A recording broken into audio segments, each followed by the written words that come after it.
Good evening. I'd like to call this meeting to order with a reminder that the actions taken at this table will focus on our students and their achievement. With that, the first order of business is we need to approve an acting secretary. Do I have a motion? I move that the Cedar Falls Community School District Board of Education approve the appointment of Dr. Adrian Talbot as acting secretary for this Board of Education meeting. Thank you, Mr. Hassman. Do I have a second? Second. It's been moved and seconded by Susie Hines. Any questions or comments? Hearing none, all in favor signify by saying aye. Aye. The motion is approved. Thank you, Adrian. Thank you. Moving on now to public hearing. Item C on the agenda, I have in my possession an affidavit of publication showing that the notice of time and place of hearing for the 2019 Pete Junior High Portable Relocation Project. This notice was published in the Waterloo Cedar Falls Courier on January 3rd. The board will now hold a hearing. Is there anyone in the audience that would like to come to the mic and talk about this project?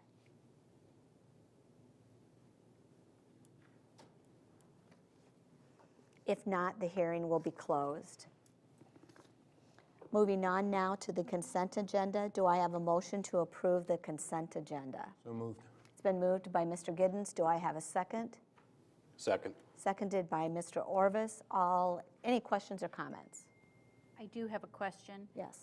That I had directed to Dr. Petit regarding one of the documents for the early graduation, and you might have some updates. The letter had no date on it and read like it was a past tense letter. It was, yes. We had a student who was a sophomore last year that wrote the letter at the end of the school year last year. We always hold those letters to make sure that students fulfill their graduation requirements and the work that they might be undertaking during the summer, or in this case, some extra coursework that needed to be completed. And we work through the parents to make sure that there's a plan in place and make sure that they are approving that request. So that looked like she was writing that as a sophomore, which at the time she did. She's currently a junior and on target to graduate at the end of this upcoming school year. Thank you for clarifying. Thank you. Good. Any other questions or comments? Hearing none, we will approve the consent agenda. Moving on now to public comment. Any public comment? We did not No. receive any requests. Nope. Okay. Moving on now to communications. Before Marika comes up, I'd like to welcome the Upper Iowa students that are here today with Angie Rowan. They're all education students. We do have a student that actually is a para in one of our buildings at Hanson. So I'm excited to have you all here, and just thank you for the field that you're going to go in. I admire you for your willingness to do this, and our students will it will be great for our students, and thank you for this. Thank you for being here tonight. Marika.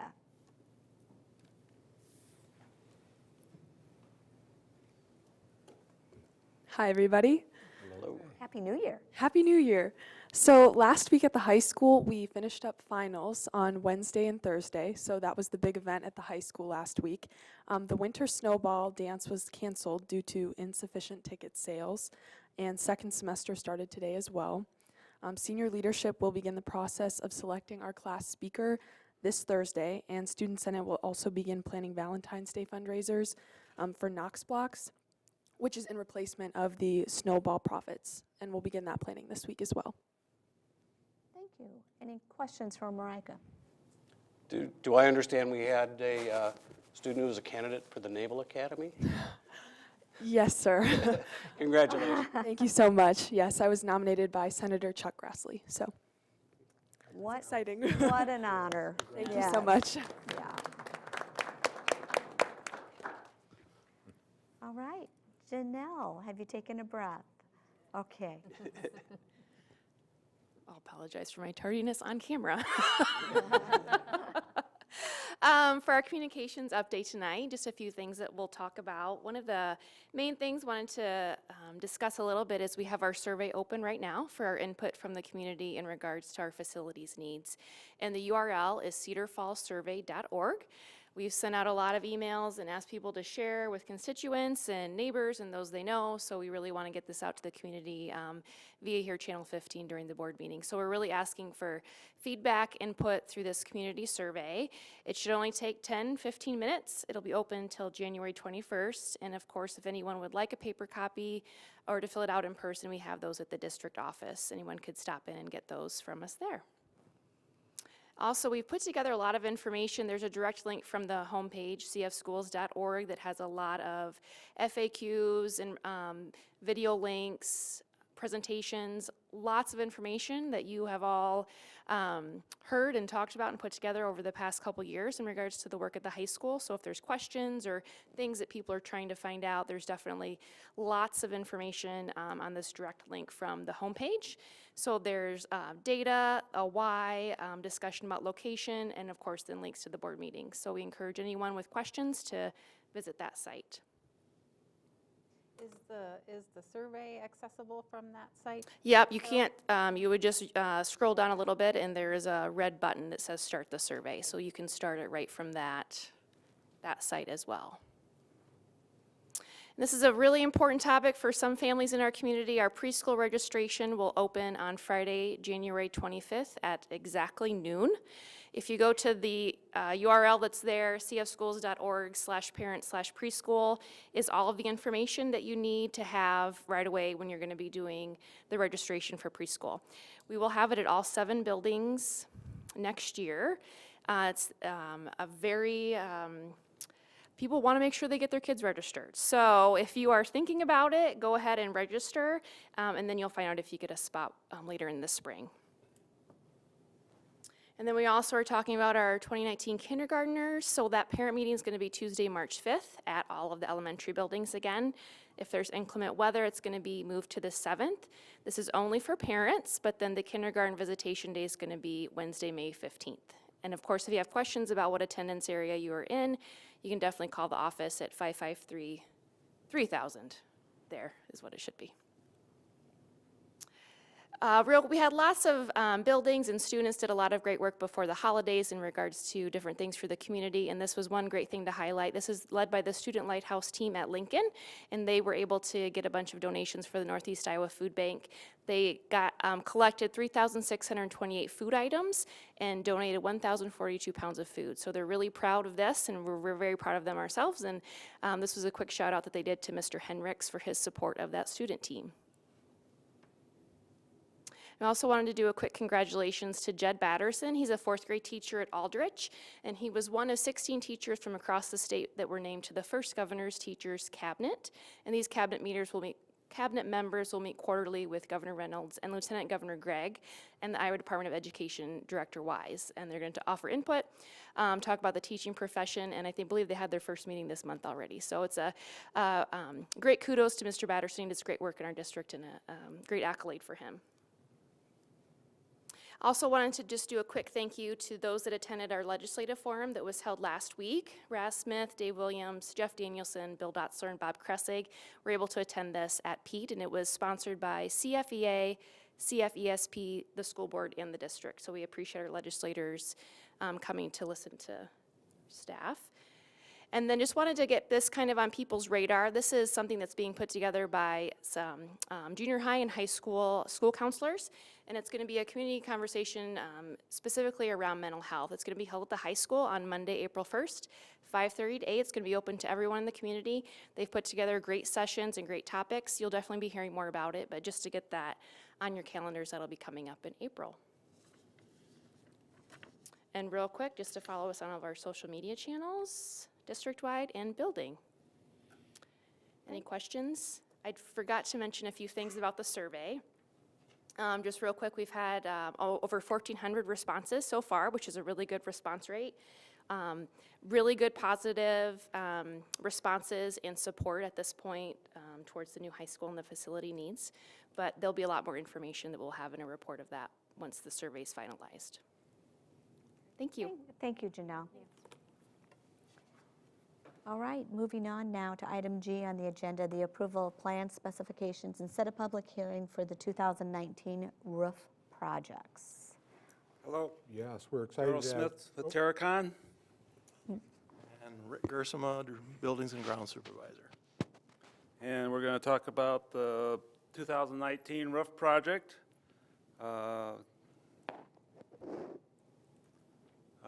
First of all, Rick put together these statistics.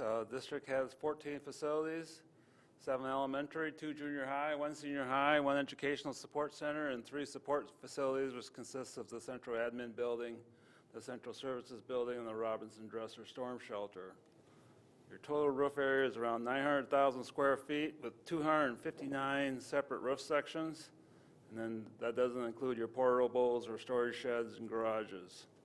So right now, your roofs are varying from 1990 to actually 2017 was the last. Well, and you got a new building with the elementary. So here's the location of the roof projects for this year. It's at Pete Junior High. The one level is what we call level P, which is over the auditorium cafeteria area, and then level H, which is over a major classroom area. Those are the base bid roofs, and then we added the corridor roof over there. Level I is what it's called, as an alternate bid in case the bids come in under budget enough that we can do that roof also. So the plan is basically everything's going to get torn off down the deck, new insulation put on. Our value is going to be around 30 because that's what present building code requires for new roofs, and if you can get that with a re-roof, that's what they like to see. And then we'll be putting on a 90 mil EPDM adhered project roof membrane. That'll give you a 30-year warranty. So that's kind of been the modus operandi, and I think that's a good way to go. So here's just an aerial view with the 3 roof levels highlighted for your information. And then this is the plan put together showing new tapered insulation so we get the water to the drains, and we got detailed section cuts showing the details for the contractors to bid on. Here comes the budget part. The budget is $283,320 for the 2 base bid levels. And then the alternate bid is expected to be around $30,800. So again, if base bid comes in a little bit lower, hopefully we can get the alternate bid in also. Timeline today is the presentation of the board. January 24th is not on there, but that's our pre-bid meeting with the contractors. After that, there'll be the public hearing is the 28th of January. We'll receive bids February 6th, and hopefully February 11th at the board meeting we'll award a contract. Construction is supposed to begin last week of May, and then be complete by August 9th. I put together a 10-year construction plan where I looked at all the roofs and did a commentary and got roof maps and put together a construction plan budget for the next 10 years as a guideline, because I'm sure we'll be deviating sometimes at this. Don't know if you noticed, but the first year I had a budget for this year of $278,000, and our previous slide said $283,000. That's because when we actually went out and measured the roof, the square footage was a little bit higher when I had on the initial 10-year plan. So those are the numbers we use. So again, we'll be every year we'll go out and look at the roofs and remeasure and make sure the square footages are correct rather than just going off this sheet here. So yeah. And just as a reminder to all board members, this is included within our 10-year physical plant and equipment planning budget. Something that we know is extremely important is that preventative maintenance and ongoing work. Roofs, if you don't have proper roof structure or they don't keep out the weather, we have significant issues. So we know this is important. We appreciate Daryl from Terracon. He's, I know, worked with the district for many, many years, reviewing our roofs. Many, many years. You have great experience and understands our roofing needs as well as our roofing structures, and certainly we appreciate their work as they make sure that our buildings are certainly kept dry and safe. I appreciate the opportunity to work with you. Do you have a question? Sure. Okay. I was going to ask for a motion. So are we experiencing any leaks in these portions of the roof that need to be replaced? A few, not a lot. The one roof over the auditorium is really old. I mean, it's had a lot of patches. Both of them have had a lot of patches on. So I don't know what the history of leakage has been, but both of them have a lot of patches on. They're the old gravel, tar and gravel, I don't say tar and gravel, but gravel surface built up roofs. Usually 20 years is about their lifetime. And, you know, it may be a little preventive maintenance right now, but again, we're also going to be increasing the thermal R value of the roof system for energy savings also. Okay. So the roof that's up there right now is the membrane with the gravel on top of it? Yep, Are you yep. going to take all the gravel Everything off? comes off down the deck, yep. Okay. Yep.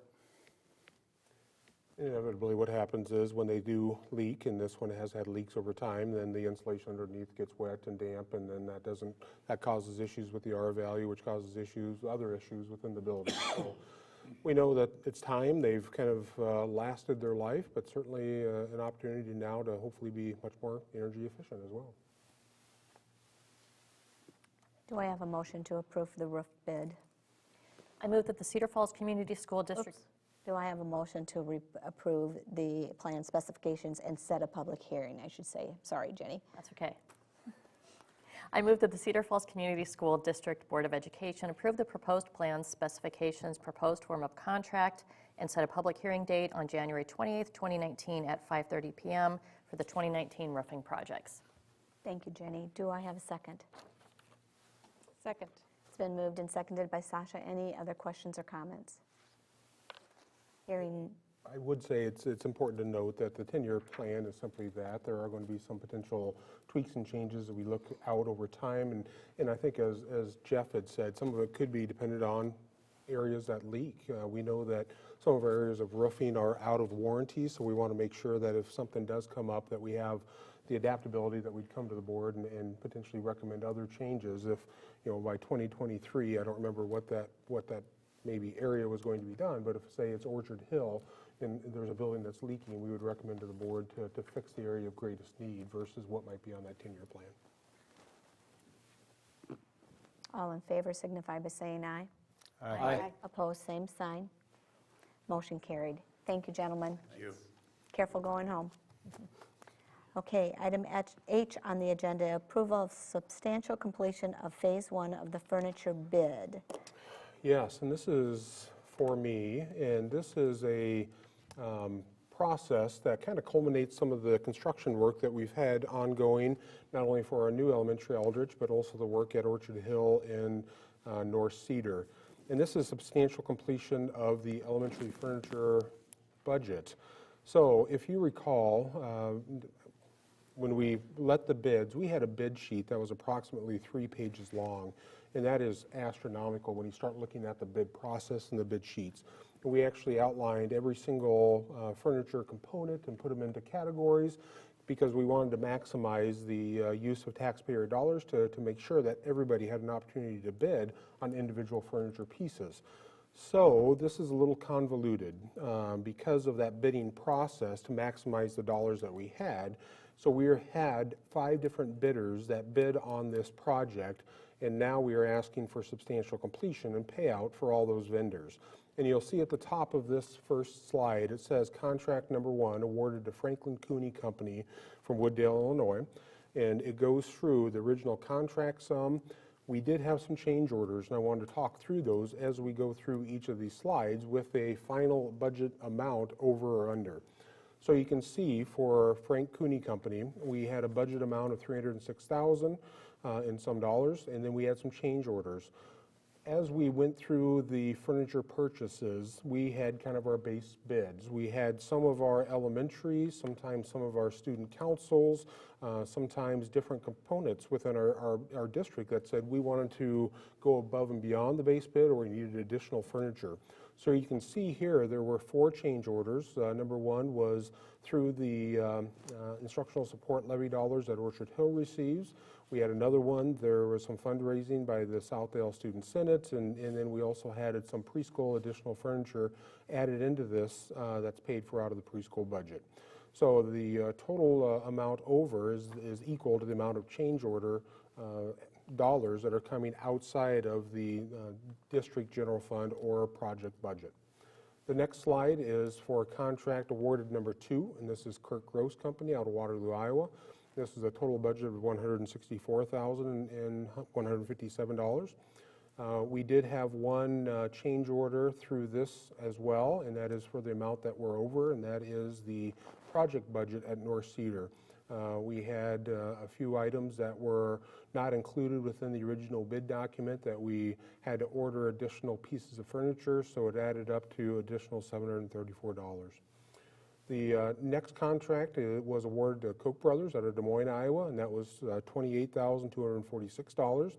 You can see we had some change orders for this, and there are 3 items that came out of building budgets, Aldrich, North Cedar, and Orchard Hill, and then 2 of them that came out of the project budget. And all of those, the 8,604 and the 2,151, were additional countertop surfaces, and those add up fairly quickly. There are some additional pieces of furniture that needed countertops, and we had to add those on as additional cost that were not included in the original bid. So you can see here there was an amount over budget from those change orders of $13,294.31. Contract number 4 was awarded to Premier Furniture and Equipment out of Waverly, Iowa, and that was for $305,339. You will see that there were 3 different change orders, 1 preschool, 1 was a project budget, which were book boxes that were not included in the original bid, as well as an Orchard Hill building instructional support expenditure for additional furniture. So that was $8,765.34 over the anticipated budget. And then the final contract was awarded to Story Kenworthy in Cedar Falls for $361,528. And you can see there were 2 additional change orders, and one was out of project budget for file cabinets, and then another one out of the project budget for a file and a desk that were not included in the original bid process, and that was a total change order of $1,631.18. The last slide kind of goes over and summarizes all the different contracts that were issued for this, as well as the amount of change orders over budgets. I think it's important to point out that the total budget for this was $1.165 million. As you go through and you look at outfitting an entirely new 4-section building, that adds up pretty extensively, as well as the amount of square footage that we're adding into and onto both North Cedar and Orchard Hill. You'll see down at the bottom the amount that we had over budget with the change orders. There's a breakdown there. That amount out of building budgets was about 56% of the overtures that came from either our building budgets through some of our student council or fundraising or some other aspects. We had 1.2% of that out of pre-K. Then we had 43%, about $18,776 that came out of project budget overtures. When you look at the overall amount over budget compared to the budget amount, we're about a little over 1% over budget, which when you look at a project of this scope and all the finite pieces that go into trying to outfit buildings, we are very comfortable recommending that these 5 contracts are approved this evening. Thank you. Do I have a motion to approve the substantial completion of Phase 1 furniture bid?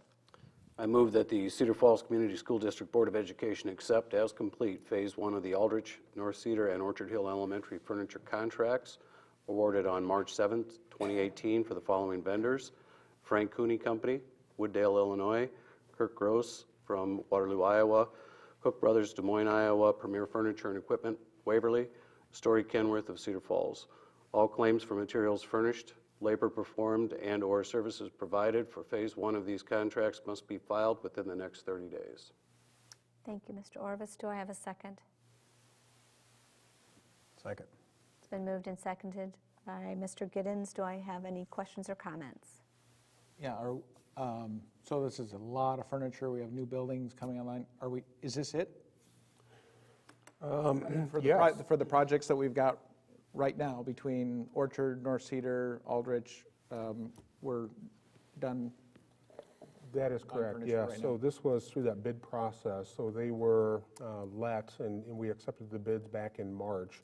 So now 12 months, roughly 12 months later, 10 and a half months later, now that we have those, they've been ordered, they have either been received or they are in the process of being received.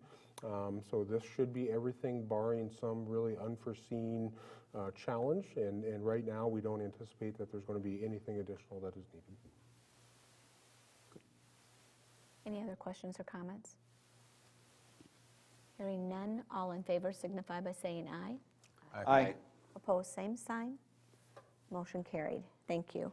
Now moving on to approval of the substantial completion of the Hanson Elementary water main replacement.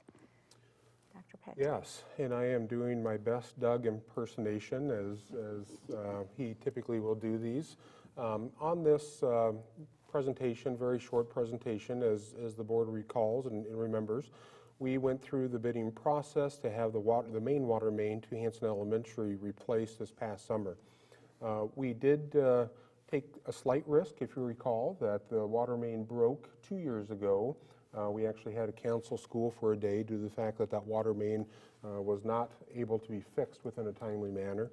We knew that West First Street was going to be under construction, so we worked on the timing of this project to be timed, working very closely with the city, so this could be done at the same time West First Street was resurfaced and redone to be able to maximize the cost efficiency of that. You will see that the contract was awarded. The budget amount that we anticipated was $93,126. We're very pleased to note that this was under budget by $10,000, and we're recommending this evening that the final contract be awarded and finalized this evening because this work is now complete and finished. Thank you. Do I have a motion? I move that the Cedar Falls Community School District Board of Education accept as complete the Hanson Elementary School water main replacement project. All claims for materials furnished, labor performed, and/or services provided on this contract must be filled within the next 30 days. Thank you, Susie. Do I have a second? Second. Second. It's been moved and seconded by Jenny Leeper. Any questions or comments? Hearing none, all in favor signify by saying aye. Aye. Opposed, same sign. Motion carried. Moving on now to approval of substantial completion of the Cedar Heights Elementary entrance remodeling. So it is substantial completion night. So the next slide shows the substantial completion for the Cedar Heights Elementary entrance remodeling. And again, if you recall this, we approved this again back in February 13th of 2007. This was a remodeling to ensure that front entranceway matched what will either be completed or is completed in all of our other buildings besides the high school. There's only one access door. You come into the front door. You can't get past the lobby vestibule area without going into the office to speak with somebody personally before accessing the rest of the building. We know this is extremely important, something that we really try to ensure enhanced safety and security features in our building. You'll see that the original contract sum was or budget was for $192,285. Very pleased to note that we are $24,148 under our estimated budget with this project, and it is now complete, and we would recommend approval for the substantial completion of this project. Thank you. Do I have a motion to approve this project? I move that the Cedar Falls Community School District Board of Education accept as complete the Cedar Heights front entry remodeling project. All claims for materials furnished, labor performed, and/or services provided on this contract must be filed within the next 30 days. Thank you, Sasha. Do I have a second? Second. It's been moved and seconded. Any questions or comments? Hearing none, all in favor signify by saying aye. Aye. Opposed, same sign. Motion carried.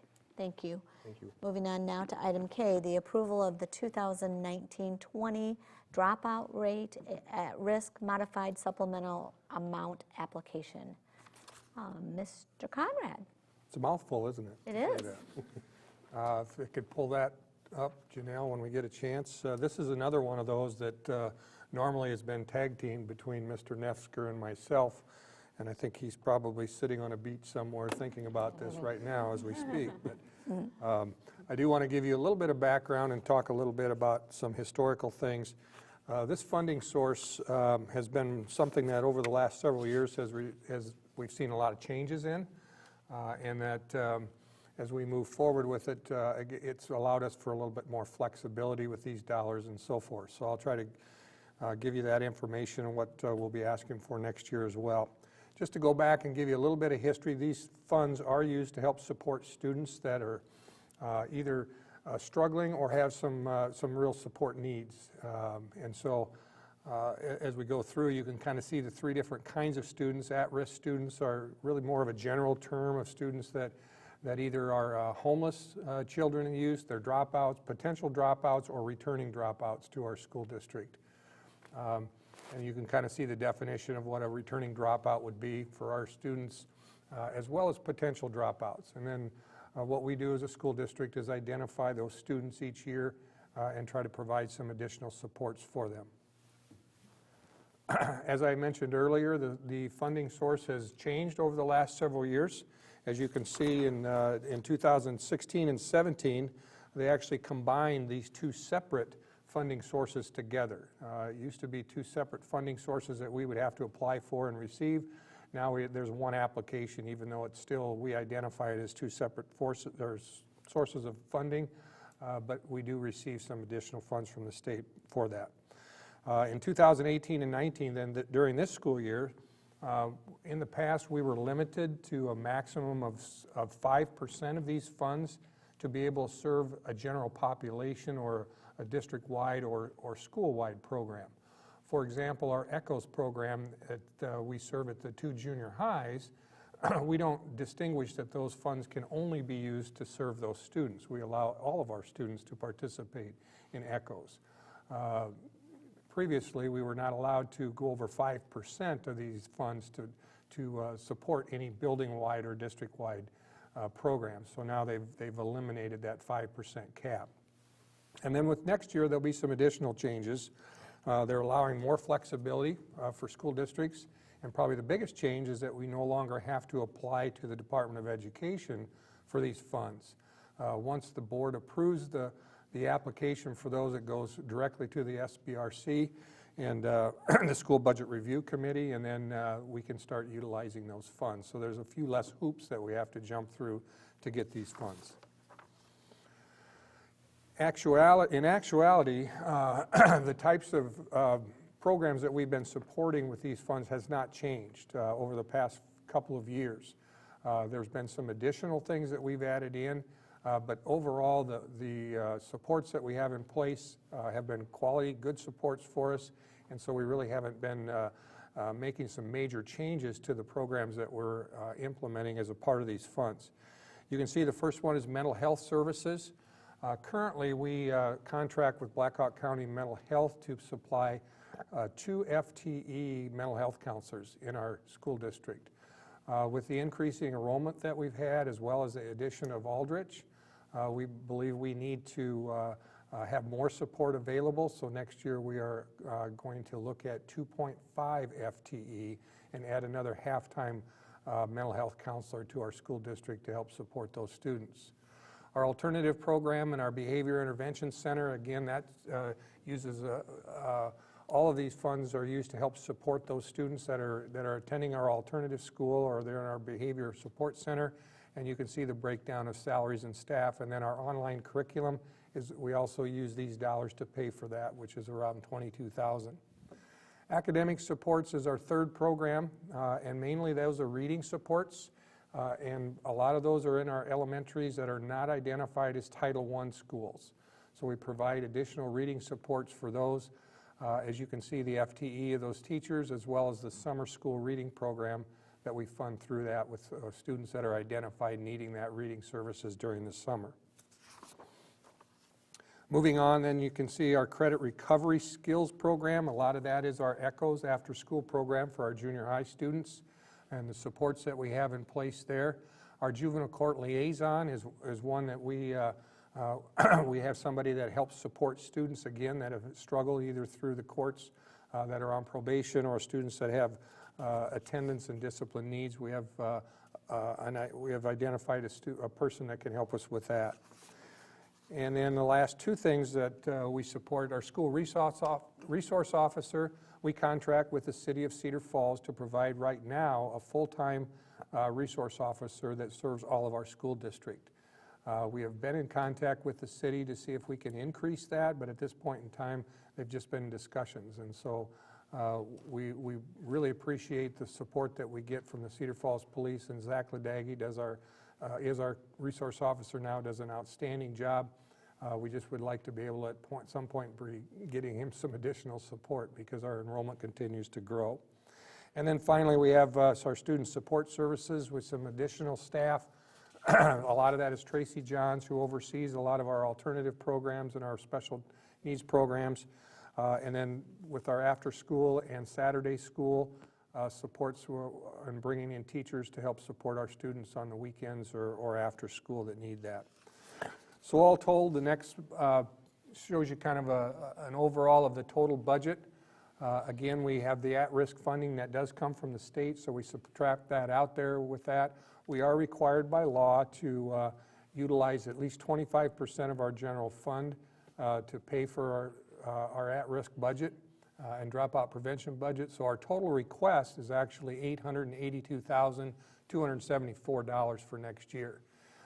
And you can see how that is a calculation, and that calculation is something that we are required to follow by the state, so it's not something we set on our own, but we have to follow their formula to determine what that would be.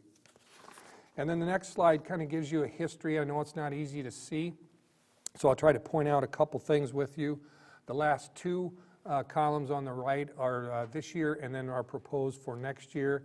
If you can see way down towards the bottom in the shaded area, this current school year, our total budget is $855,139. Our budget for next year is $882,274, so it's an increase of a little over $27,000. At the same time, because of our increased assessed value within the city of Cedar Falls and our school district, it's actually going to be a decrease of our tax asking for these funds of a little over 1 cent. And so even though we're going to be able to generate more dollars for it, it actually is a reduction in our tax asking. And then the last one, it kind of gives you a couple of, just a look at our funding history for this as well. And then the final one is what our tax rate is. If you could jump to that one quickly. And as you can see, over the last several years, our tax asking has been dropping a little bit every single year, even though we've been able to increase the actual dollars that we receive through these funds. These are local property tax that we get for the most part, other than the state funding that we receive for the at-risk portion of that. So any questions that you may have, I'll try to answer them for you. Thank you, Dan. Any questions for Dan? Yes, Sasha? Just a question. You described a lot of different modalities for addressing students who have these particular needs. Are we tracking the success and effectiveness of all of those different?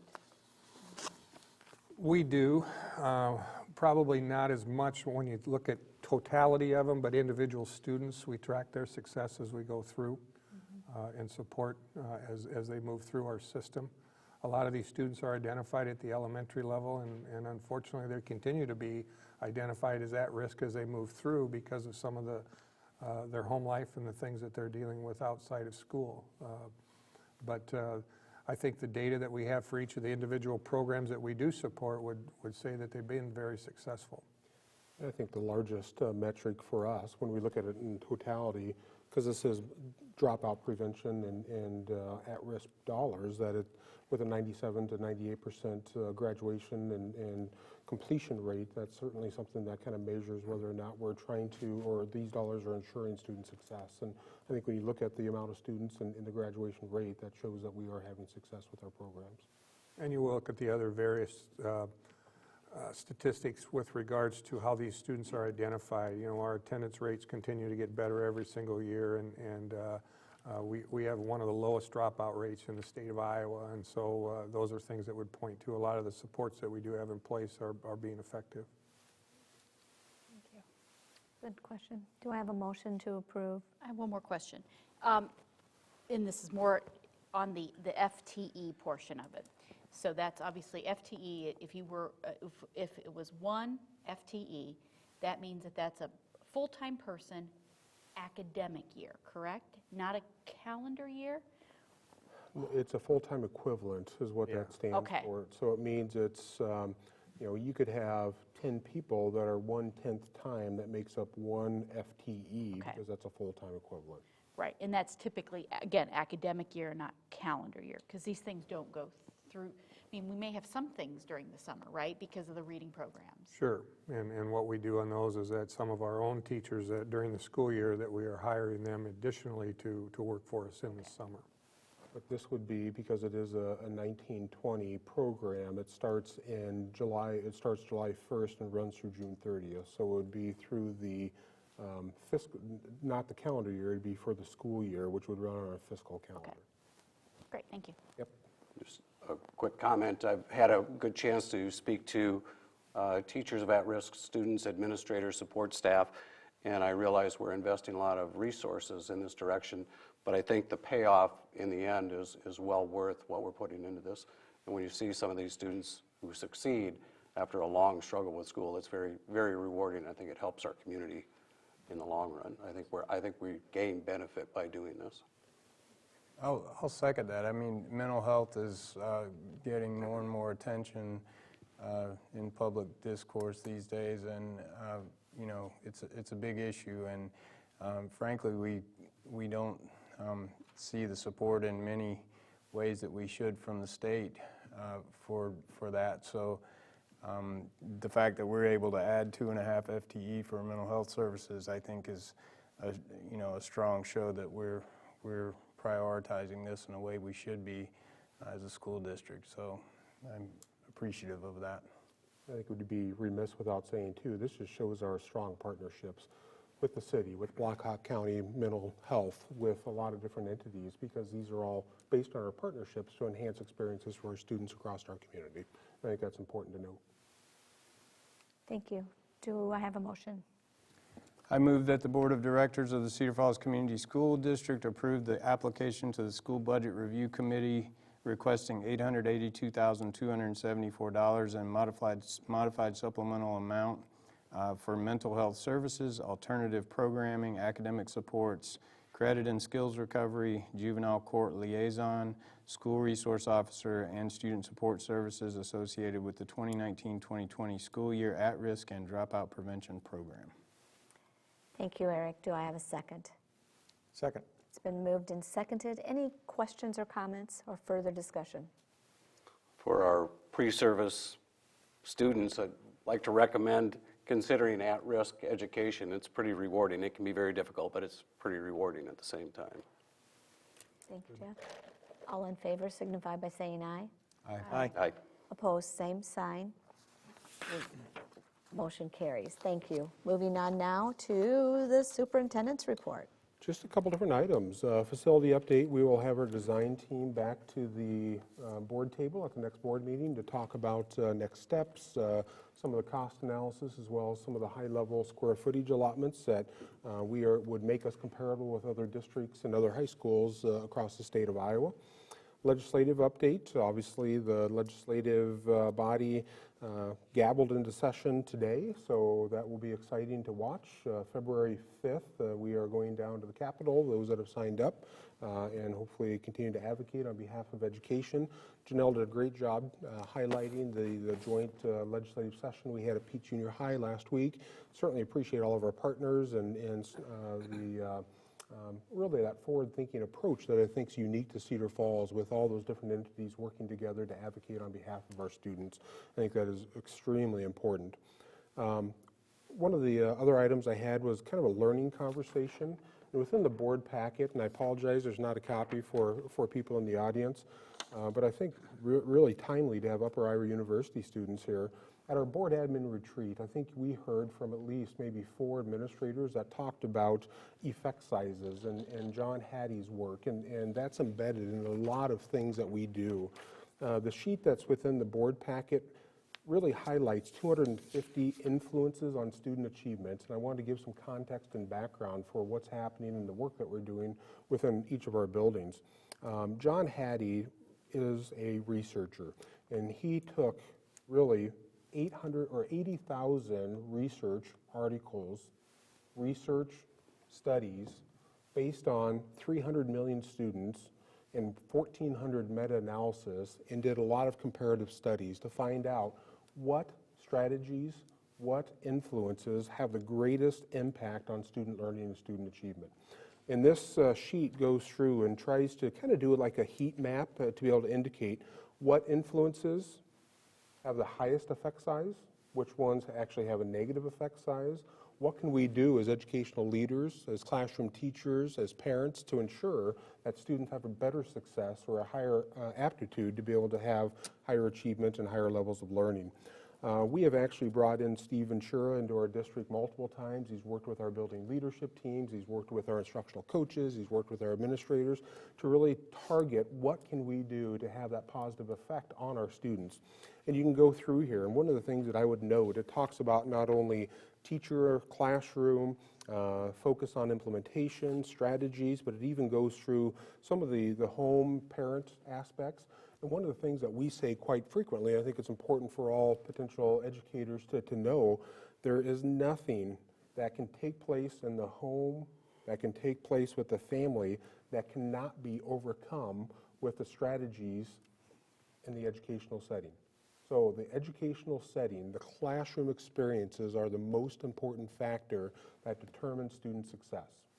And I think that is so important to note. And this comes from, again, meta-analysis of studies that cover not only 300 million students, but 80,000 studies and 1,400 meta-analysis. And the highest effect size is something that we really focus in on in our district, is our collaborative teams and our professional learning communities. And that is what he calls collective teacher efficacy. Working collectively together to ensure that we're all doing what's best for our student learning, our student achievement, and that all of us collectively believe that all students can learn at high levels. And that has an effect size of 1.57. And what Hattie would say within his study is that a 0.4 actually is what typically will translate into 1 full year of academic learning. So if you truly have a culture of collective efficacy, that you're all working together for our kids, just not my kids, you can have an impact that's almost 4 times greater than 1 academic year traditional normal growth. And it's interesting to look through some of those strategies and some of those components. Some things are surprising. There's some things that we really had to have some deep discussions on collectively within our groups. But again, there are some things that really impact student learning. And there's other things sometimes that are done that aren't really mindful in nature that can actually have a negative impact on student learning. So I wanted to give that context not only to our board, but also to our community, that it's extremely important, because now more than ever we understand some of the, not only the art of teaching, but the science of teaching and what does have an impact with those strategies and those components. Thank you. Any questions surrounding that? Or discussion? Just a comment, I was one of the lucky ones that got to visit Pete Junior High this morning, and it just was really encouraging to see the work being done in those teams, and the dedication and the forward momentum that's being made in those learning communities is just really exciting to see, and I'm just grateful for the work that those teachers put in for our students. We say it quite frequently, we've got the best staff in the world, and again, when you go and see the work that they're doing, it's just outstanding. The conversations that are occurring, and it's focused on student by student, skill by skill. How are we measuring and how are we impacting our students in a way that's going to allow them to have growth and success? And I agree with Sasha. I taught at Pete on the tail end of the years before PLCs were set up, and so I've seen a huge transformation personally. You know, I'm not teaching there anymore, but through this role I've been able to, and as a parent, have been able to kind of keep in touch with what's going on in the buildings, and it's been a vast improvement. And I just want to remind everybody that that setting up PLCs and the late starts that requires was a big commitment on the part of the board years ago to do that. It was before some of us were on the board, but that impacts family schedules. I know that it was a tough decision in a lot of ways. So just to keep that in front of everybody, that this is a super important thing for us to all be committed to, and thank those of you that were on the board at that time for taking that step. So, Really good. Thank you, Eric. Thank you, Sasha. Any other questions or comments about this discussion? I'm thinking if we could get a copy to Janelle of this, we can put it on our website. It's on there. Oh, it's on there. Okay. All right. Good. All right. So if you, Upper Iowa students, well, actually anybody would like to look at it, go ahead and log in and get on our board documents, and it will be in there. Joyce, I would just like to, give a thanks to our admin team and our administrators. Someone mentioned that we did have our board admin council this past week, and it's something that the board hadn't always come to, and we talked about being able to talk to our administrators and get updates mid-year and then over the summer. So being able to attend that and hear from our administrators about, number one, it's great to hear that they have so many similar goals, especially between our junior highs. It sounds like they are doing a lot of work together, more so than they've ever done before. And being able to hear not just some of the data points, but the stories that are happening in the district. That had been a request of mine for a long time, so I was really pleased with this last round of presentations that we got from our administrators. So thanks for letting us come to that. Thank you. Thank you, Jenny. Anyone else? Thank you, Dr. Pattee. Thank you. Moving on to item M, questions, comments, or concerns from board members? I would just say that in light of our conversations in this community about our needs for a new high school, just as a reminder to the community that now that the legislative session is up and going, that we need to be talking to our legislators about the importance of getting saved through, not just by the end, but like as soon as possible. If we can have that assurance, that will make our conversation in our community much better. So contact your legislators. Thank you, Sasha. Any others? I had a question about the calendar. We received our annual school board calendar, and the National School Board Association convention or conference was on that. So I put it on my calendar just because I was dumping everything onto my calendar, but I haven't heard anything about it. Is that something that we've sent people to in the past? Is it something? We have not, probably for 4 or 5 years, I would guess. It's something that we always place on the calendar, but I think it's always a good discussion point. I have not really looked at that conference and where it's at, but I think it's certainly something to explore. Okay. So if you have an interest? I didn't necessarily. I just hadn't, we hadn't talked about it, and I just thought I'd Okay, ask. no, thank It you. was on the calendar, so All right. thank you. Any It's other? in Philadelphia. Oh, good. Warmer weather, I hope. Anything else that needs to come before the board? Hearing none, do I have a motion to adjourn? So moved. Second. It's been moved by Susie, seconded by Jeff. All in favor signify by saying aye. Aye. We are adjourned. Thank you.